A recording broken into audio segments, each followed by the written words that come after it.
dito sa likuran natin, kung may naririnig kayo, ongoing na yung misa para sa mga volunteers ng Quiapo, lalong-lalo na yung mga volunteers para sa paparating na traslasyon. Pagkatapos ito, inaasahan na simula mamayang gabi at bukas ng madaling araw, dudumog na naman ang mga tao sa Quirino Grandstand para sa annual na pahalik sa Poon na Nazareno. So that will run from January 7 to January 9. Aside from this, sa ilang mga entry points dito sa paligid ng Quiapo, nakaset up na yung mga mobile scanners at x-ray machines para nga raw masiguro na lahat ng mga pupunta dito, lalo-lalo na ang January 9, ay masisilip kung meron ba silang bit-bit na mga ipinagbabawal na bagay tulad ng patalim, firearms, liquor, at kahit na anong paraphernalia na posibleng magdulot ng gulo o concern sa mga susunod na araw. Oo nga no, bukas na pala yung January 7 pahalik. So, pakiulit nga, Marymon, anong oras pwedeng magpunta yung mga kapatid natin doon sa Luneta ba? Sa Grandstand para sa pahalik? Yes, sa Quirino Grandstand, usually nagsisimula talaga siya madaling araw ng January 7 kung kailan nagsisimula yung pahalik. Pero usually kasi ngayong oras pa lang o mga mamayang pagpatakpa ng mas malalim na gabi, magdudumog na ang mga tao doon mismo sa Quirino Grandstand. Pero isang paalala na lang din na para sa mga pupunta, mas magandang pumunta na ng mas maaga o maglakad kasi hindi na maaaring makaparada sa malapit doon sa Quirino Grandstand, lalo na pag nagkaroon din ng road closures on January 8, 9 o'clock p.m. onwards hanggang matapos ang traslasyon. Pero isang mga hindi naman daw makakapunta, meron din namang virtual novenaria o virtual Quiapo na ginawa ang Filipino Roblox community o Catholic community para doon sa hindi makakapunta dito ng personal dahil siguro malayo sila from Manila, meron silang karamdamang, meron silang mga sakit na dinaramdam, kaya hindi sila maaaring pumunta dito ng pisikal. Pero alam natin, Marymon, kapag kapista ng Nazareno, dyan sa Quiapo Church talaga, merong signal jammer. Bukas ba sa Quirino Grandstand, meron din ba tayong aasahang signal jammer para dun sa mga dadalo sa pahalik?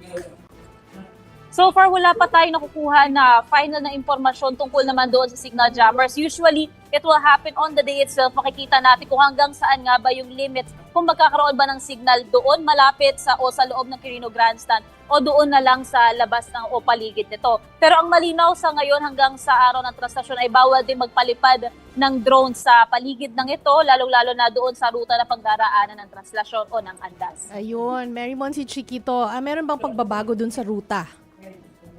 Wala pang pagbabago. Kung ano yung nakasanayan natin na ruta dati, yun pa rin yun mula doon sa Quirino Grandstand, Papil Hidalgo, hanggang dito sa Villalobos, through Plaza Miranda, papasok dito sa Basilica Minora, same na same pa rin ang ruta natin. Ang kaibahan nga lang, doon sa mga tulay na madadaanan, for example, Jones Bridge, isa ito sa mga minamata na posible raw na baka bumigay kung sakalin na bumigat yung mga dadaan dito na andas o lahat. Pero ang sinasabi, bawal ang tumambay, bawal ang mag-standby sa mga tulay hanggat hindi nakakadaan ng andas. Doon lang pwedeng magpunta ang mga tao. Isa ito sa mga crowd controls o crowd control measures na ginagawa nila para masiguro yung safe at mapayapang prosesyon nitong traslasyon.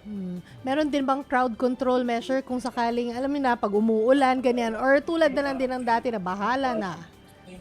So far kasi ang mga payong, ang mga hoodie, sombrero, ipinagbabawal pa rin na gamitin o dalhin, lalong-lalo na sa araw ng traslasyon. So kung sakali lang magkaroon ng, kasi ngayon medyo nakikita natin simula kanina umaga hanggang oras na to, makulimlim ang panahon, may mga oras na umaambon, posibleng gumilid na lamang yung mga debotong pupunta. Pero dahil na-expect natin, over 6 million ulit ang pupunta mga deboto dito, kahit sabihin na natin sabay-sabay ang celebration ng Pista ng Nazareno across all dioceses sa buong bansa, posibleng magdumog pa rin o magdagsa ang mga tao dito sa Kamaynilaan. So, kanya-kanyang sikap na lang, yung mga towel na lang, yung mga panyo na kanilang dala o mga extra t-shirt, yun na lamang yung magsisilbi nilang panakip o panlaban sa ulan at araw. Marymon, paalalahanan lang natin yung mga deboto na pupunta sa Quirino Grandstand simula tomorrow.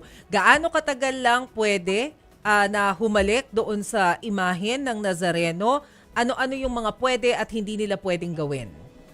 Una-una sa lahat, hindi pwedeng magdala or pareho lang ito kung ano yung kanilang hinihikayat sa mga pupunta, deboto man yan o bisita.